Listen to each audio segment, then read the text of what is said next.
दो गुट क्रिकेट में पटना डिस्ट्रिक्ट क्रिकेट एसोसिएशन में दो गुट है ही नहीं। बीसीए की तरफ से और बीसीए के अध्यक्ष राकेश तिवारी जी की तरफ से कोई तरह का बाधा नहीं डाला जा रहा है। कोई चीज़ की अभाव नहीं है, अभाव हमारी सोच में। आप सबसे पहले आप ही की न्यूज़ चैनल में मैं बोल देता हूँ कि ये खरमास से पहले लीग मैच स्टार्ट हो जाएंगे।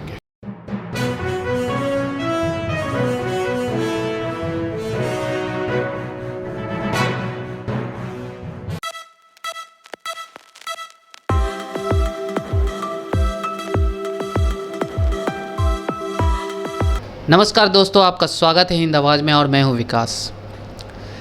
जैसा कि पिछले कई सालों से बिहार क्रिकेट बदहाली और राजनीति का शिकार है और इस राजनीति की वजह से जहां बिहार क्रिकेट संघ आए दिन चर्चाओं में रहता है, तो वहीं जिलों के क्रिकेटों का भी हाल बहुत बुरा है। इससे अछूता पटना राजधानी भी नहीं रहा। इसका ये आलम रहा कि पिछले कई महीनों से पटना जिला क्रिकेट संघ में दो गुटों का विवाद बढ़ गया, जहां इसे विराम देने की कोशिश की गई अध्यक्ष गुट द्वारा, जहां इससे शांत कराया गया, इलेक्शन हुए। इसके बावजूद भी अभी कई ऐसी बाधाएं हैं जो पटना जिला क्रिकेट को मौक़ों पर खरा उतरना है और उनकी आगे की रणनीति क्या होगी, इन सब बातों को लेकर हम अभी पहुंचे हैं पटना जिला क्रिकेट संघ के उपाध्यक्ष रहबर आब्दी जी के पास। तो आइए जानते हैं कि आगे पटना जिला क्रिकेट संघ की क्या रणनीति है क्रिकेट के विकास को लेकर राजधानी में। तो पहले हम स्वागत करते हैं अपने चैनल में और उन्हें बधाई देते हैं उपाध्यक्ष बनने के। सर, पहले तो स्वागत है आपका। बहुत बहुत धन्यवाद। और सर, जैसा कि पीडीसीए का चुनाव हो गया आप और ये लंबा विवाद था, इस विवाद को आप लोगों ने बहुत सरलता सुगमता से निकाला, लेकिन आगे जो रणनीति है उसकी क्या है? सबसे पहली बात मैं बोलना चाहूँगा कि जो दो गुट क्रिकेट में पटना डिस्ट्रिक्ट क्रिकेट एसोसिएशन में दो गुट है ही नहीं। एक ही है जो पटना डिस्ट्रिक्ट क्रिकेट एसोसिएशन है। इसका सबसे बड़ा जो अभी आपको 2 दिन पहले जो ये इलेक्शन का जो रिज़ल्ट आया, उसमें जो 57 क्लब हैं उसमें 51 क्लब वहाँ मौजूद थे। तो इससे साफ होता है कि दो गुट है ही नहीं, ये एक ही गुट है और वो गुट नहीं है, वो एसोसिएशन है जो पटना डिस्ट्रिक्ट क्रिकेट एसोसिएशन है। लेकिन सर, जिस तरह से जो पूर्व सचिव हैं, जिस तरह से विवाद को जन्म अभी भी दे रहे हैं, उनका सीधा कहना है कि हम नहीं मानते कि मेरे जो ये कमेटी बनी है वो कहीं से भी ऑथेंटिक। सबसे बड़ी बात है कि देखिए, आप जिनके बारे में बोल रहे हैं उनके बारे में टीका टिप्पणी करना ठीक नहीं है। अजय नारायण शर्मा जी के बारे में बुज़ुर्ग हैं और उनके आयु जो है वो 70 साल हो गया है, तो वैसे ही वो आयोग नहीं है। आप क्रिकेट की बात तो सेकेंडरी होगी, अभी तो उनका जो उम्र है वो उसी में ही वो आयोग करार हो चुके हैं। तो उनका बोलना या नहीं बोलना इसका कोई मतलब नहीं रहा। आपने कहा कि उनका बोलना अब नहीं रहा, कमेटी भी अब एक, लेकिन अभी जो सबसे बड़ी समस्या है वो फंड की है और क्रिकेट कराना, तो इसके लिए क्या पीडीसीए की नई रणनीति? देखिए, सबसे जो चुनौती जो आपने कहा वो है लीग मैच कराना, और आपको बहुत ही जल्दी छठ के बाद सारा शेड्यूल जो है वो अनाउंस हो जाएगा कि कब फॉर्म आपको लेना है, कब फॉर्म आपको जमा करना है और कब से लीग मैच होना है। ये सारे खाका जो है वो तैयार हो गया है। बस ये दिवाली और छठ के कारण जो है इसको अभी तक पब्लिश नहीं किया गया है। और रहा फंड के बारे में, तो उसके लिए स्पॉन्सर और जो हमारे मदर बॉडी है आपको बीसीए, तो बीसीए जो हमारा प्रपोज जाएगा और बीसीए की तरफ से भी आपको सपोर्ट मिलेगा। सर, आपने बीसीए की बात कही, लेकिन जहाँ तक इस चुनाव में सबसे बड़ा बाधा तो बीसीए भी डाल रहा है, तो उससे निपटने का क्या सोचा है? नहीं, बीसीए की तरफ से और बीसीए के अध्यक्ष राकेश तिवारी जी की तरफ से कोई तरह का बाधा नहीं डाला जा रहा है।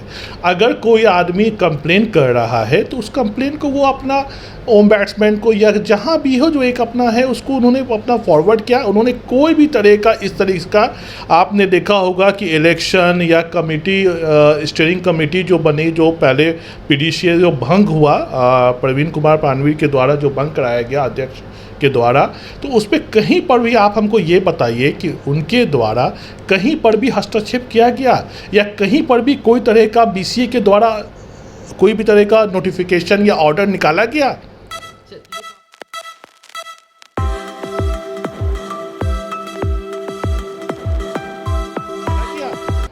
ये तो आप कह रहे हैं कि नहीं, लेकिन जैसा कि रहा कि हम आपने जो भी कार्यक्रम किए उसमें बीसीए के कोई अधिकारी चाहे वो ट्रायली हो चाहे आपका लेकिन उनके जो भी सचिव जो थे अजय नारायण से, उनके सारे कार्यक्रम में बीसीए के पदाधिकारी साक्षात मौजूद हो जाते हैं। तो ऐसे में कैसे माना जाए कि वो हमारे साथ हैं? सबसे पहली बात है कि यहाँ पे थोड़ा सा चेंज है। बीसीए ट्रायल कराती है, उसमें जाके अगर अजय नारायण शर्मा बैठ जाते हैं या प्रवीण कुमार प्राणवीर या कोई भी आदमी बैठ जाता है तो इससे वो बीसीए से क्लोज नहीं हो गए। ठीक है, वो ट्रायल है, कोई भी जाके देख सकता है, बैठ सकता है, इसमें किसी को भी ये नहीं है। लेकिन ये भी गलत है कि जब ट्रायल होता है उसमें किसी भी आदमी को जाने का कोई भी है। और अभी आपने जैसे कहा कि बीसीए के द्वारा कोई भी आपको हस्तक्षेप जो है या कहीं पर भी जो है वो नहीं देखा गया, उनके कोई भी नुमाइंदे नहीं आए। तो ये मैं आपको बता देना चाहता हूँ कि जो डिस्ट्रिक्ट का कोई भी इस तरह का चुनाव या जो भी एसोसिएशन का होता है उसमें बीसीए का कोई भी अथॉरिटी जो है वो नहीं आते हैं। तो सर अभी ये जो है सबसे बड़ी, अगर आप खेल की भी बात कर लें तो अभी हमारे पास ग्राउंड और इंफ्रास्ट्रक्चर का सबसे बड़ा अभाव है, तो उसे कैसे सॉर्ट आउट आप उपाध्यक्ष के रूप में करना चाहेंगे? सबसे पहली बात, कोई चीज़ की अभाव नहीं है, अभाव हमारी सोच में है। अगर हम सोच रही है कि क्रिकेट कराना है तो कराना है, करना है तो करना है, और सारी चीज़ें ही हैं। आपको पता होगा कि पटना राजधानी है और यहाँ ग्राउंड की कमी है। आपको मोइनुल हक स्टेडियम से लेकर ऊर्जा स्टेडियम हो गया, आपको पटना हाई स्कूल, मंगल तालाब, अभी फतुहा में आपका स्टेडियम ये बने, एक आपको मैदान तैयार है, आपको चैनपुर फतेहपुर जिसको कहते हैं वहाँ आपको मैदान तैयार है। तो आपको कहाँ कमी है? कमी हमारे में थे जो इससे पहले जितने लोग हैं, तो उनका तो उजागर हो जाएगा क्योंकि उन्होंने तो लीग मैच कराया नहीं, क्रिकेट कराया नहीं, और जो यहाँ अब होगा तो इसलिए उन लोगों को दिक्कत हो रही है। और सिर्फ एक आदमी से कोई भी एसोसिएशन या कोई भी संस्था जो है वो नहीं चलता है। संस्था जो होती है या जो एसोसिएशन होते हैं वो कई लोगों के एक साथ होके, या कई लोगों का जब चुनाव होता है और वो एक साथ एक जगह पे जब आते हैं, एक प्लेटफार्म पे आते हैं, तो कोई भी कार्य को सुचारू रूप से किया जाए। सर जैसा कि आपने कहा कि सुचारू रूप से हमारे सोच में ही है, लेकिन अभी जो वर्तमान हालात हैं, आप पहले से भी मतलब कमेटी में तो पहले, लेकिन आप क्रिकेट से काफ़ी लंबे समय से जुड़े रहे, तो आपने तो देखा होगा वास्तु स्थिति से, तो आप वाकिफ़ हैं यहाँ के खेल के और ख़ास करके क्रिकेट के इंफ्रास्ट्रक्चर। आज से नहीं, हम हमारे गुरुदेव ही रहे अधिकारी एम प्रसाद, तो मुझे तो बोलने या बताने की ज़रूरत नहीं है। और मैं बचपन से ही देख रहा हूँ कि क्या हो रहा है। सबसे बड़ी बात है कि 2008 के बाद 13 साल के बाद चुनाव हो रहा है। तो आप सोचिए कि जब चुनाव 13 साल के बाद हो रहा है तो क्रिकेट का क्या हाल होगा। इसमें बोलने और समझने की बात नहीं है। तो ये चेंज बहुत ज़रूरी था। तो इस पे जो प्रवीण कुमार प्राणवीर के द्वारा जो स्टेप उठाया गया, जो कमेटी को भंग किया गया, क्योंकि वो योग कमेटी तो थी नहीं, तो उसको भंग करके और उसके बाद जो स्टीयरिंग कमेटी बनी, आप एक चीज़ गौर किए होंगे और देखे होंगे कि जब से स्टीयरिंग कमेटी बनी है तब से काम जो है लगातार हो रहे हैं। 90 दिन में चुनाव होने थे, 45 दिन में ही रोड़ा कमेटी के इसको अंडर जो है कि आपको चुनाव कराने हैं, तो 45 दिनों में ही चुनाव हो गए। अब मैं बोल रहा हूँ छठ के बाद आपको शेड्यूल हो जाएगा, तो शेड्यूल होगा। और मैं ये भी आपको बोल देता हूँ कि दिसंबर जो एक हिंदू और एक हम लोग का जो मानता है हमारे पुराने इसमें कि खरमास से पहले, तो मैं आप सबसे पहले आप ही के न्यूज़ चैनल में मैं बोल देता हूँ कि ये खरमास से पहले लीग मैच स्टार्ट हो जाएंगे। सर ये तो बहुत अच्छी बात है बिहार। लेकिन सर एक और बाधा जैसे चर्चा है बाजार में और घोषित भी हो चुकी है कि सचिव जी ने, पूर्व सचिव जो है अजय नारायण साहब, उन्होंने चुनाव रखा है, तो अगर एडहॉक कमेटी बनती है तो उस पर क्या आप लोगों की अब रणनीति? कोई भी आदमी कुछ भी असंवैधानिक करता है या इल्लीगल करता है, उसके लिए न्यायालय है, उसके लिए एक कानून है और उस कानून से ऊपर कोई भी नहीं है।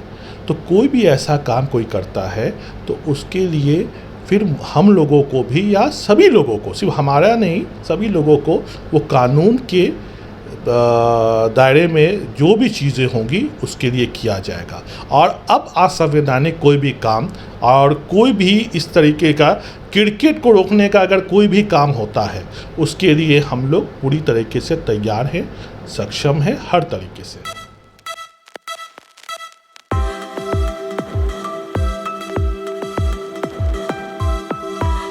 तो आपने सुना पटना जिला क्रिकेट संघ के उपाध्यक्ष रहबर अब्दीन जी को। इनका कहना है कि किसी भी तरह की बाधा नहीं है, ये बाधा सिर्फ हमारे सोच में है। अगर इसे हम हटा के करें तो सब कुछ संभव है, चाहे वो खिलाड़ियों के विकास की बात हो, चाहे इंफ्रास्ट्रक्चर की बात हो। वहीं उन्होंने बीसीए के विवाद पे भी कहा कि बीसीए से कोई विवाद नहीं है।